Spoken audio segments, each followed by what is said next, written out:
हमारा जो अगला उद्देश्य आता है वो आता है आधुनिकीकरण।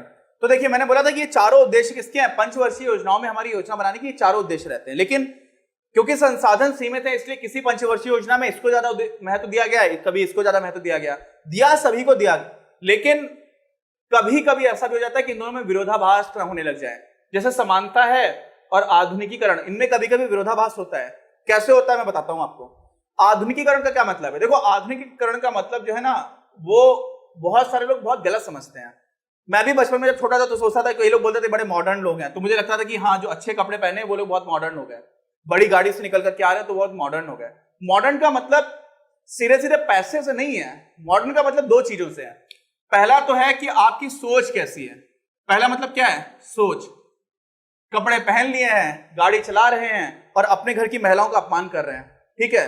घर में कोई भी बातचीत करनी है तो लड़कियों को अलग कर दिया कि नहीं नहीं, तुम्हारा अधिकार नहीं है डिसीजन लेने का। तो जो नारियों के, लड़कियों के प्रति सोच है वो वही कूड़े वाली सोच जो पुरानी थी वही अभी भी चल रही है।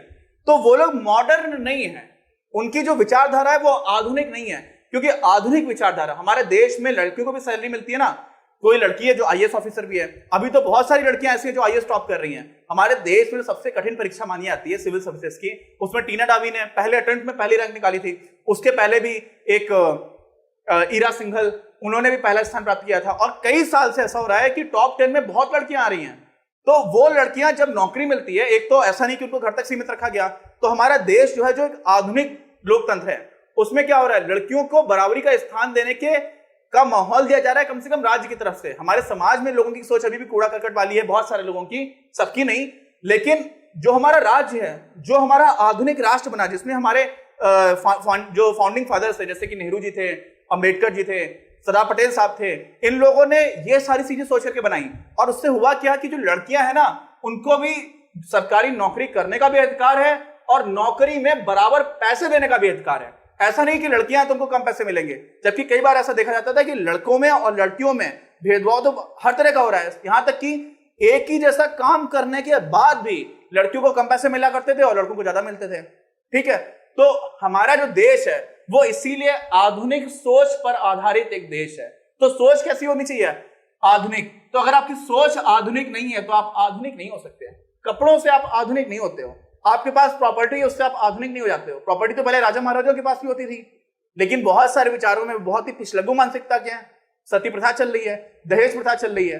तो ये सारी चीजें हैं। आज हमारे देश में इसरो में बहुत सारी महिलाएं जो बहुत अच्छा काम कर रही हैं। यहां तक कि हमारी वित्त मंत्री, मैं फिर से बोलता हूं, निर्मला सीतारमण जी एक महिला है जो फाइनेंस में, यानी कि जो अर्थशास्त्र हम लोग पढ़ रहे हैं, अगर देश में सबसे बड़ी जिम्मेदारी अर्थव्यवस्था की किसी के ऊपर है तो वो एक महिला है इस समय, ठीक है। मतलब क्या है कि हमें हमारे समाज को आधुनिकता की तरफ ले जाने का प्रयास करना है। तो एक तो एलिमेंट हो गया सोच का, कि आपको अपनी सोच जो है वो सुधारनी है, आधुनिकता की तरफ ले जानी है, ठीक। दूसरी चीज क्या है? दूसरी चीज है प्रौद्योगिकी। प्रौद्योगिकी का मतलब क्या होता है इंग्लिश में? टेक्नोलॉजी। हमारे यहां पर गेहूं उत्तर भारत में बहुत प्रमुख फसल मानी जाती है। और गेहूं की जो प्रोडक्टिविटी है, प्रोडक्टिविटी समझते हैं कि इतनी ही जमीन है मेरे पास, इतनी जमीन में मैं मान लीजिए पहले 10 कुंटल गेहूं कर पा रहा था, अब मैं इतनी ही जमीन में 20 कुंटल कर लेता हूं। तो ये 20 कुंटल जो करना स्टार्ट किया वो क्यों कर पाया? क्योंकि अब बीज अच्छे आने लगे हैं। कैसे आने लगे हैं? जेनेटिक इंजीनियरिंग हो रही है। हमारे यहाँ पर बहुत सारे एग्रीकल्चर यूनिवर्सिटीज हैं। कानपुर में भी एक चंद्रशेखर आजाद नाम की एग्रीकल्चर यूनिवर्सिटी है जो काफी अच्छा काम कर रही थी और अभी भी कर ही रही होगी, मुझे पूरा विश्वास है। तो वहां पर जो हमारे खेती में, एग्रीकल्चर में काम करने वाले वैज्ञानिक हैं, ऐसे एक कानपुर में, कानपुर से उसने मुझे कानपुर का बताया, ऐसे एक IIPR नाम का इंस्टीट्यूट है, Indian institute of pulse research, pulses research. Pulses क्या होती? दाल। तो भारत में दालों के विषय में अनुसंधान करने का वो एक इंस्टीट्यूट है। तो वहां पर भी जो वैज्ञानिक है वो क्या करते हैं कि दाल का ऐसा बीज बनाया जाए जिससे पैदावार बढ़ जाए, जिसमें बीमारियां कम से कम लगे, जिसमें कीड़े कम से कम लगे, जिसकी प्रतिरोधक क्षमता ज्यादा हो, ज्यादा गर्मी पड़े तब भी वो फसल अच्छी हो जाए, बारिश ज्यादा हो जाए तब भी वो फसल खराब ना हो, है ना। तो उसकी प्रतिरोधक क्षमता बढ़ाने का काम करते हैं। ये सब किसने किया? वैज्ञानिकों ने किया। कैसे किया? टेक्नोलॉजी लगा करके। तो दूसरी जो आधुनिकता का अर्थ आता है वो आता है किसका? प्रौद्योगिकी का। तो जो आधुनिकता है ना बेटा, वो समझो, आधुनिकता में हम लोग टेक्नोलॉजी का भी बहुत प्रयोग करते हैं और कई अर्थों में टेंजिबल रूप में, टेंजिबल मतलब जिसको हम छू पाए, देख पाए, चीजें होता हुआ देख पाए। अब गेहूं हमारे यहाँ ज्यादा कैसे होने लगा? क्योंकि मैंने अच्छे बीज दिए। लेकिन क्या टेक्नोलॉजी एग्रीकल्चर में सिर्फ अच्छे बीजों तक सीमित थी? बिल्कुल नहीं। कैसे? खाद भी तो डालना स्टार्ट किया, अच्छी खाद बना पाए। अभी हमारे यहाँ पर एक सॉइल हेल्थ कार्ड, मैं शायद हो सकता है गलत नाम ले रहा हूं, वैसे यही है, सॉइल हेल्थ कार्ड, भारत सरकार की एक स्कीम आई थी। इसमें क्या होता है, इसमें हम ये देखते हैं कि यार हमारी जमीन जो है ना उसमें किस चीज की कमी है। पहले क्या होता है, सब लोग यूरिया डालते हैं क्योंकि यूरिया हमारे देश में सब्सिडाइज्ड है, सस्ती मिल जाती है, जितनी उसकी लागत उससे भी सस्ती मिलती है, तो सारे लोग यूरिया डालते जा रहे हैं। और यूरिया में नाइट्रोजन होता है बहुत ज्यादा, तो बहुत सारी जमीन ऐसी थी जिसमें नाइट्रोजन ज्यादा होने लगा। तो अभी हमारे यहाँ सॉइल हेल्थ कार्ड स्कीम है भारत सरकार की, जिसमें आप ये पता कर पाते हो कि आपकी जमीन में किस चीज की कमी है, और जिस चीज की कमी है आप वैसी खाद डाल दो। कुछ लोग फॉस्फेट डालते हैं, जो जिसकी जरूरत है।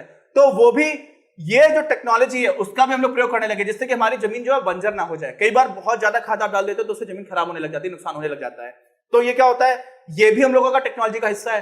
अब देखो, तो हम लोगों ने अच्छा बीज ले लिया और उसके बाद से हमने अपने ये पता कर लिया कि कैसे खाद डालनी है, वो भी हो गया। लेकिन उसके बाद भी पहले हम बैलों से खेत जोता करते थे, है ना, पानी डालने के लिए कुआं पास में रहता था, उससे पानी डालते थे।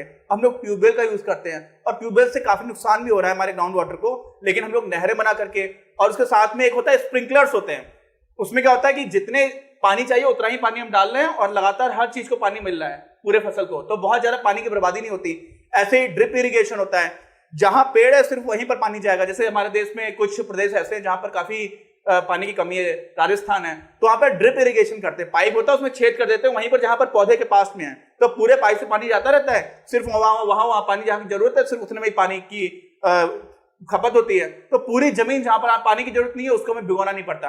तो ये सारी जो चीजें वो कहां से संभव हो पाई? प्रौद्योगिकी से। इसको क्या बोलते हैं हम लोग इंग्लिश में? टेक्नोलॉजी। और ये जो मैंने आपको टेक्नोलॉजी का एग्जांपल दिया वो अभी एग्रीकल्चर सेक्टर में दिया, ऐसा हर सेक्टर में हुआ है यार। बैंकिंग में हुआ है, कम्युनिकेशन में हुआ है। पहले टेलीग्राम होता था, डाक आते थे, अब तो कौन चिट्ठी लिखता, कोई नहीं लिखता, है ना, फोन पे बात कर लेते हैं। मुझे याद है जब मैं बचपन में छोटा था तो ऐसे कार्डलेस सेट होता था बहुत बड़ा सा, और उसमें इनकमिंग और आउटगोइंग दोनों के पैसे पड़ते थे। और ऐसा कुछ था कि 16 रुपए आउटगोइंग का था, 13 रुपए इनकमिंग हुआ करता था। तो बहुत बड़े बड़े अधिकारी जब मैं छोटे में देखता था तो ऐसे वो लोग बात करते थे कि तब मुझे लगता था 1 मिनट का 16 रुपए जा रहा है। आज तो सारी कॉल्स फ्री चल रही हैं। तो ये सब कैसे संभव हो पाया? ये सब संभव हो पाया टेक्नोलॉजी की वजह से। तो टेक्नोलॉजी बढ़ाना और सोच को भी आधुनिकता की तरफ ले जाना, ये हमारा यहाँ होता है आधुनिकीकरण। और ये भी हमारी पंचवर्षीय योजनाओं का बहुत ही महत्वपूर्ण उद्देश्य रहा है। अब मैंने आपको एक बात बोली थी कि आधुनिकता कभी कभी समानता से टकरा जाती है, कभी कभी उल्टी डायरेक्शन में जाने लग जाता है। कैसे? समानता में यार हम लोग बात करते हैं कि सारे लोगों को कम से कम इतनी चीजें मिले, कितनी, कि वो अपने जीवन का एक डिग्निफाइड लाइफ जी पाए। कैसा? डिग्निफाइड मतलब उनका आत्मसम्मान मत छीनो। हर इंसान को अपना अपना आत्मसम्मान बचाते हुए जीवन जीने का अधिकार है, तो वो कैसे ना छीना जाए। अगर आप उसको मार भी नहीं रहे हो लेकिन उसके पास अगर खाने को नहीं है तो बेचारा उसको भीख मांगनी पड़ सकती है, समझ रहे हैं आप। उसके पास सर्दी से बचने के कपड़े नहीं है तो वो ठिठुर सकता है। तो ऐसी स्थिति उत्पन्न ना हो, सारे लोगों में समानता बनी रहे। इसका मतलब ऐसा नहीं हो कि किसी के पास तो बहुत ज्यादा पैसा भरा पड़ा है और किसी के पास खाने के लिए भी नहीं है। और ऐसी स्थिति हमारे समाज में है, आज भी है। तो उसको दूर करने के लिए हम क्या कर सकते हैं कि हम लोग मनरेगा जैसी योजना लेकर के आते हैं। क्या मैंने बोला? मनरेगा। ये एक योजना थी, महात्मा गांधी एमजी बोल देते हैं वैसे, Mahatma Gandhi national rural employment guarantee act हो गया था, कानून बन गया था। तो इसमें क्या था कि हम लोग भारत में जितने भी गांव हैं वहां पर, जो भी गांव से शहर में बहुत सारे लोगों को जाना पड़ता है रोजगार की वजह से, और शहर में कई बार वो लोग स्लम्स में रहते हैं, झोपड़पट्टी में रहते हैं, वहां पर बहुत ज्यादा हालत खराब होती है। तो गांव से शहरों की तरफ जो पलायन हो रहा है वो थोड़ा कम हो, और साथ में गांव के लोगों को गांव में ही काम मिले, इसके लिए ये एक योजना लेकर के आए थे, जिसमें हम लोग उन सारे लोगों को क्या कर देते हैं? मजदूरी देते हैं। 100 दिन का रोजगार देने की गारंटी देते हैं कि आपको साल भर में 100 दिन की आपको रोजगार की गारंटी है, अगर आप अपने गांव में रुकते हो तो भी। तो उसमें क्या हो जाता है कई बार कि कई काम जो हम लोग टेक्नोलॉजी से करवा सकते हैं वो हम लोग उन्हीं लोगों से कराने लग जाते हैं, है ना।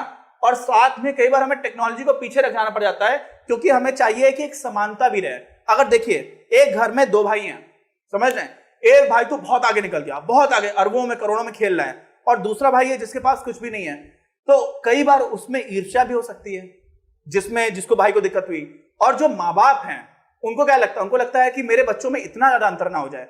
तो जिसके पास बहुत ज्यादा है उससे हम कुछ ले लें, जिसके पास कम है हम उसको कुछ दे दें। तो इसमें क्या हो जाता है, जिसके पास बहुत ज्यादा है वो तो ये सोचेगा यार मेरे पास इतना ज्यादा तो मेरी मेहनत से आया है और इस पैसे तो मैं और ज्यादा पैसा बना सकता हूं, मैं इसको टेक्नोलॉजी में लगाऊं, कुछ यहां पर इन्वेस्टमेंट करूं।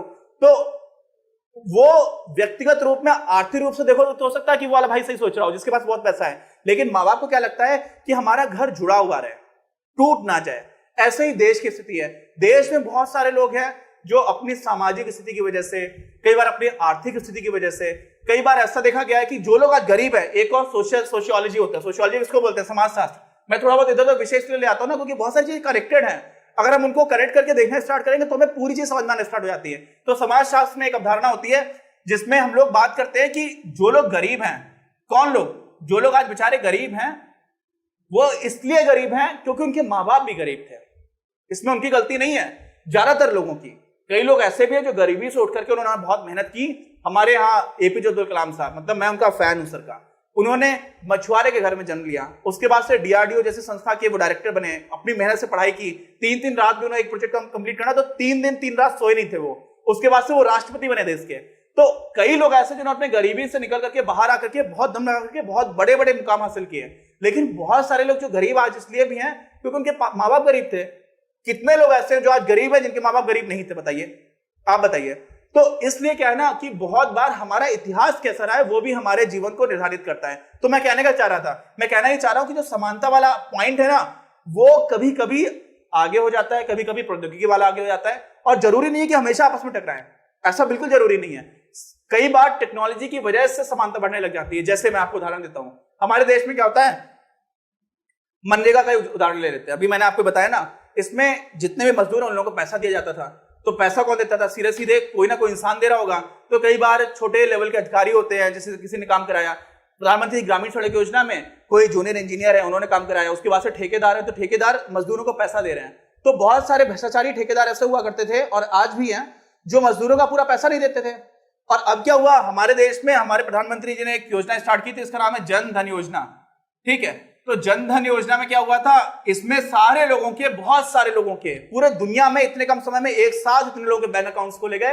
ये पूरे दुनिया में ऐसी सबसे बड़ी योजना रही। और इसमें क्या किया, इसमें हमने सारे गरीब लोगों के अकाउंट्स खोलने के लिए जो भी हमारी राष्ट्रीयकृत बैंक थी उनको बोला गया और बाकी बैंक को भी बोला गया। तो इसमें हमने सारे लोग अकाउंट खोल दिए। इससे हुआ क्या, अब उनके पास जनधन है, साथ में उनके पास आधार कार्ड है और साथ में उनके पास मोबाइल फोन भी है। तो हम लोग 3 चीजें मिलाते हैं, जनधन अकाउंट, मोबाइल फोन और उसके बाद क्या, आधार। तीनों ही टेक्नोलॉजी है, समझिएगा, टेक्नोलॉजी की वजह से संभव हो पाया। और उस टेक्नोलॉजी से हुआ क्या कि अब ठेकेदार की कोई दिक्कत नहीं है, सीधे सीधे उनके बैंक के अकाउंट में पैसा चला जाता है। अब ठेकेदार का कुछ लेना देना नहीं रहा। तो यहां पर टेक्नोलॉजी ने समानता बढ़ाई। कैसे, क्योंकि पैसा सीधे सीधे पहुंच रहा है ना। तो इसको हम लोग बोलते हैं डायरेक्ट बेनिफिट ट्रांसफर। क्या बोलते हैं, DBT, direct benefit transfer. Direct मतलब सीधे तौर पर, बेनिफिट मतलब जो भी लाभांश है उनका, ट्रांसफर मतलब उनको दे दिया गया। तो सीधे तौर पर हम लोग देना स्टार्ट किया। तो जरूरी नहीं है कि समानता और प्रौद्योगिकी यानी कि आधुनिकीकरण में कोई टकराव हो, बिल्कुल जरूरी नहीं है, लेकिन कभी कभी हो भी सकता है, वो बात थी। अब आ जाती है आत्मनिर्भरता। आत्मनिर्भरता क्यों बहुत ज्यादा महत्वपूर्ण था आजादी के समय, ये आपको समझना चाहिए। अगर आपको ये वीडियो पसंद आया तो प्लीज इसे अपने दोस्तों के साथ शेयर करें, लाइक करें, आपके अपने चैनल अपनी क्लास को सब्सक्राइब करें और बेल आइकन को प्रेस करना ना भूलें। Thank you very much, have a nice day.